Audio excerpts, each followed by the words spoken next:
Hey guys, welcome to 3 and Out. You can check out the podcast below in the description. And here's what I need you to do. Make sure you subscribe to the Volumes YouTube channel to stay up to date to everything we're doing here on 3 and Out and the Volume. What is going on, everybody? Hopefully you're having a beautiful Monday morning. I'm John Middlekauff. This is the 3 and Out podcast. And I hope you guys had a good weekend. You know, watch some football, family, friends, maybe a few cocktails, won a few bets, and yeah, off and rocking and rolling here. You know, 3 and Out podcast. We come out every Monday morning exclusively on the 3 and Out feed, and then Tuesday and then Friday. So subscribe, tell your friends, leave a review. Middlekauff mailbag at John Middlekauff is we just answer your questions here on the show. Slide up into those DMs and get your questions answered on Tuesday and Friday. You guys know the drill by now. Okay, I want to start with a very entertaining game in the morning because I don't think any of us saw it coming. And I got to be honest, I got to take the L on this one because when the draft happens, listen, I don't have that many takes past like the second round because let's face it, once you get, in the third round and beyond, it's a pretty big crapshoot. But in the first round, especially in the top 10, I have pretty bold stances. Like you make a pick, I got an opinion one way or the other. And when I looked at the Bengals and they passed on Sewell and their offensive line was a major question mark, and Joe Burrow, a first-year quarterback who I think, like most of us, I loved, really good player, and he's like pounding the table, I want Ja'Marr Chase. I'm like, listen, I like Joe Burrow as much as anybody, but I don't know if I'd listen to him in terms of my draft picks. But they clearly factored it in, they listened to him, and they drafted the guy. And then in the preseason, which, let's face it, has never meant less, the guy was dropping all these balls. And even he had mentioned that, you know, the laces, the coloring, the size, it was just throwing him off. So we're like, I don't know. And now through 7 games, they are 5-2, and they just curb stomped the Baltimore Ravens. But it wasn't just a team effort. It was Ja'Marr Chase, who is having one of the better rookie seasons from a wide receiver we've ever seen. Now, we saw last year Justin Jefferson shatter records. It sure as hell feels like Ja'Marr Chase is on that pace. And he had 8 catches for 200 yards and a touchdown. And his touchdown, he broke like 3 tackles, did a 360, took it 80-plus yards. He's a baller. And Joe Burrow, is becoming a star, before our eyes, which is kind of crazy given the fact that his knee was snapped last year. To me, part of the crazy part about this team is, one, I just don't think they're talented enough. And 2, the best player on it is coming back from a major knee injury. Well, he's been awesome. He's revitalized the franchise, much like Carson Palmer did, almost 2 decades ago. Ja'Marr Chase, it's different, but like Ocho Cinco gives them a legit Pro Bowl, absolute difference maker, an unstoppable force. And those 2 guys, with their running game, this team is legit. It is really, really good. That was a very impressive win. To go into Baltimore, one of the hottest teams in the NFL, right? You had a team that had basically won, they'd won 5 straight games since they played the Raiders that opening night, which is really kind of a batshit crazy game. They easily could have been 6-0 coming to this game. And for the Bengals, just to kind of roll up their sleeves and hit them directly in the teeth, I'm blown away. Didn't see it coming. I don't think anyone did, except Dave Portnoy, who put like $250,000 on it. I was tempted. I'm like, should I bet on the Bengals? They're not going to Baltimore and win this game. No. And they didn't just win. They won 41-17. And every time you looked up, Joe Burrow threw for over 400 yards.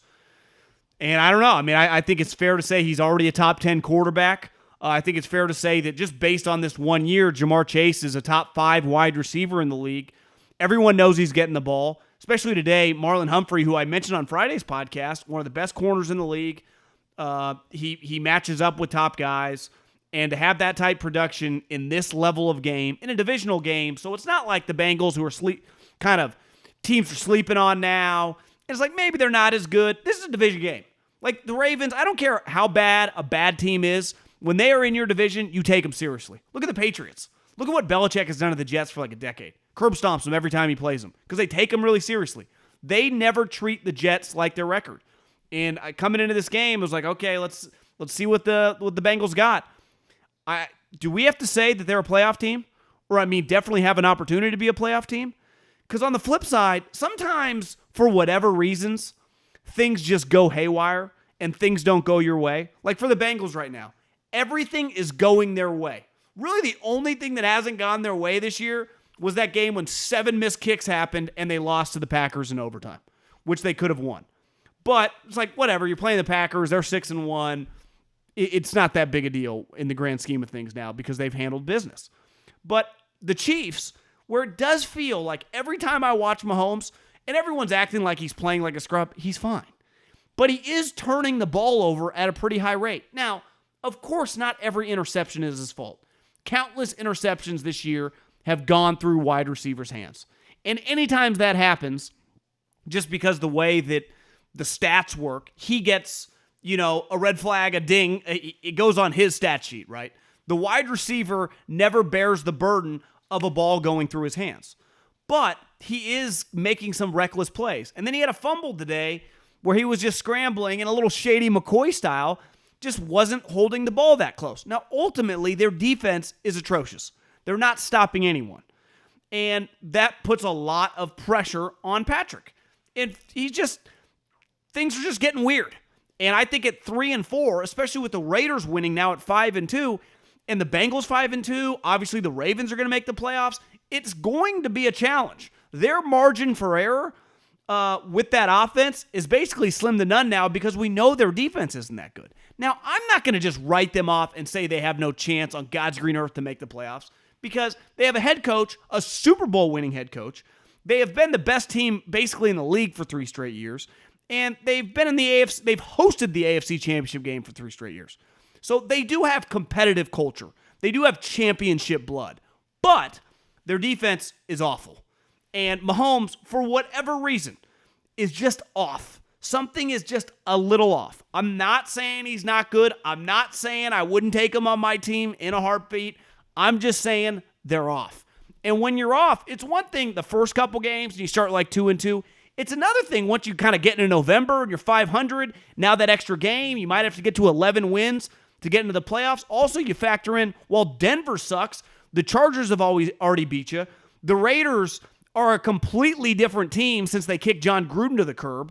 So just your margin for error in that division against those 2 teams who now have better records than you is tough.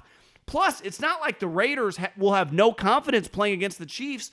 Derek beat them last year in Arrowhead and had one of the best games of his career before today where he threw like 31-34 against the Eagles at home. And it was because Jonathan Abram blew a coverage.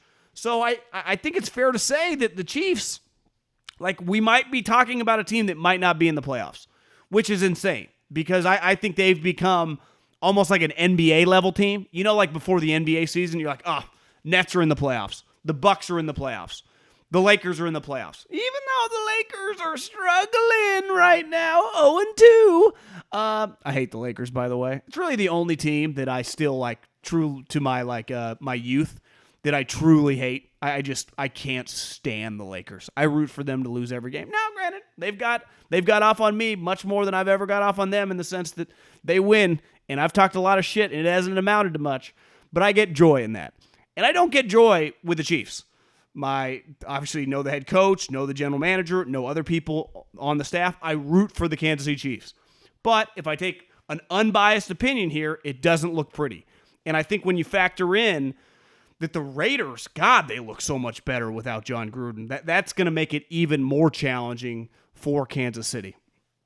And then I want to talk about something on Saturday. One, I think is Kayvon Thibodeaux, the pass rusher for the Oregon.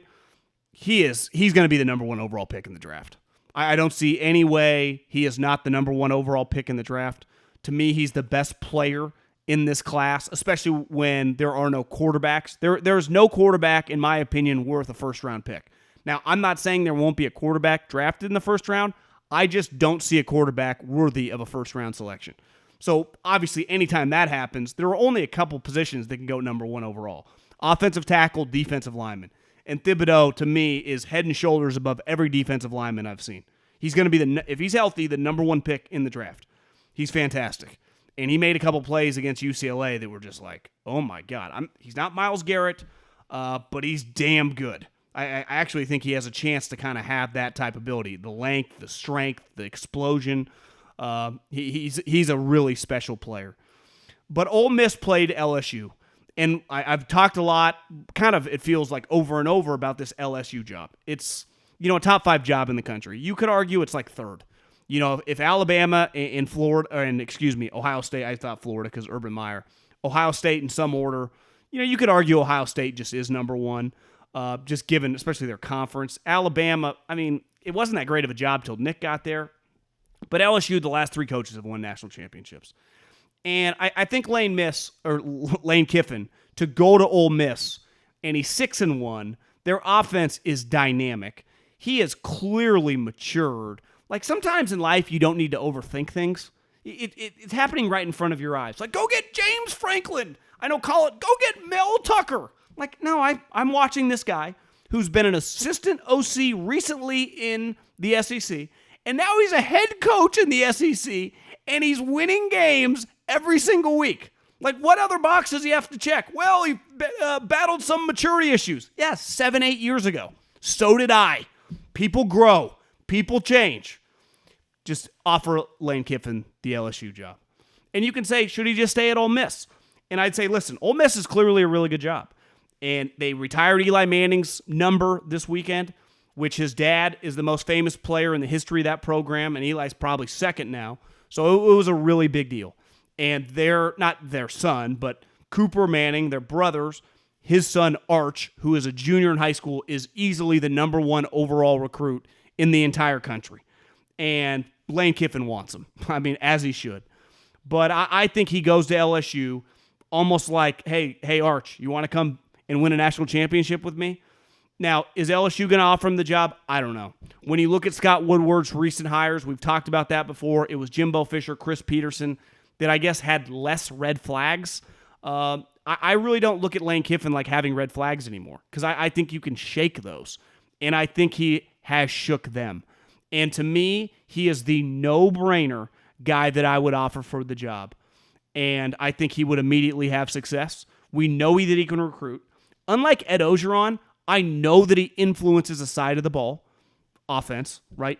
I know he's not the play caller, but he can in a heartbeat. He hires really good assistants. I think it's an easy hire. And like I said, the last 3 coaches have won national championships.